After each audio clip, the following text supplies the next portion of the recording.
The opening of Christ's tomb and what they found inside.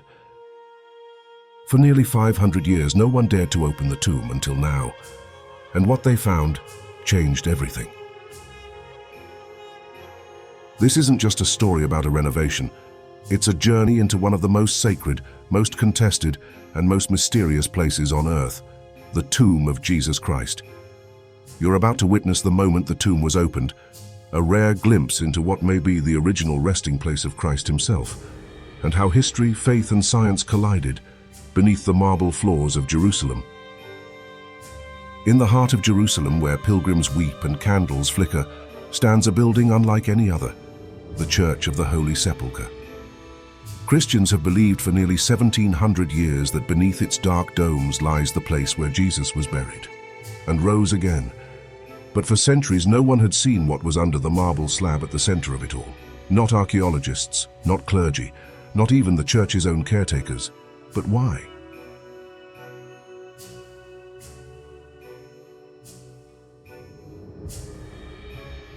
Because no one could agree. The Church of the Holy Sepulchre is shared by three denominations: the Roman Catholic Church, the Greek Orthodox Church, and the Armenian Apostolic Church. Each owns a portion of the building. Each guards its rituals and rites fiercely. Even moving a candlestick without permission can spark a crisis. So when the ancient shrine over the tomb, the edicule, began to crack and sink, the churches argued for years. Who would repair it? Who would fund it? And who would have access? Finally, a miracle. All three churches agreed. The edicule would be restored, but for that, the tomb itself had to be opened for the first time in nearly 500 years.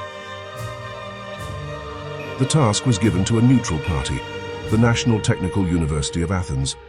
But there was a strict condition. They would have just 60 hours to open the tomb, examine it, and seal it again. One chance, no second tries.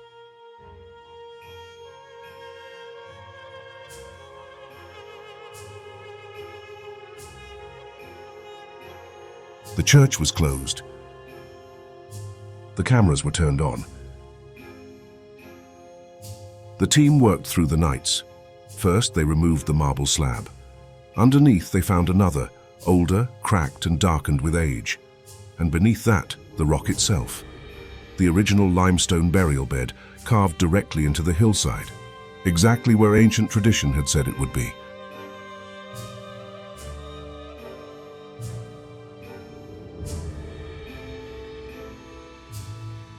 Carved into that bedrock was something extraordinary, a faint, simple Greek cross. It wasn't decoration, it was a sign etched with intent, likely in the 4th century. The carving style and tool marks matched those used during the reign of Constantine, and that matters. Because in the 4th century, Constantine's mother Helena declared this site to be the tomb of Christ. A church was built over it. And ever since, that location remained sacred. This wasn't just a guess. It was archaeology, history, and faith converging.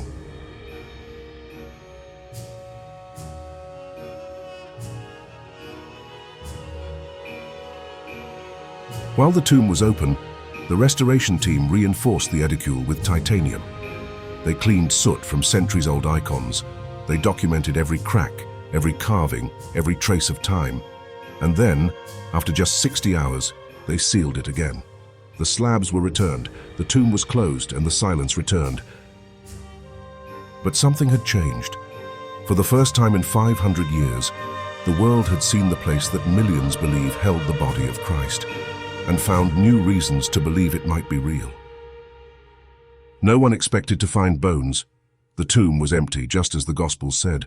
But the site itself, the untouched bedrock, the historical record, they form a powerful chain of evidence. This is likely the very place Helena identified. And modern science now supports what faith has claimed for centuries. Not a myth, not a legend, a real tomb in the heart of a real church, marked with a real cross from the time when Christianity first emerged from the shadows. After centuries of silence, the tomb of Christ whispered a message, not in gold or relics, but in stone, dust, and faith made visible. Now the slabs lie quiet again, but we've seen what lies beneath. And we carry that image with us.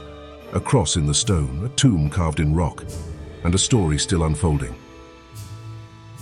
Subscribe to Behind the Mask for more mysteries that history tried to bury. And let us know, do you believe this is the true tomb of Christ?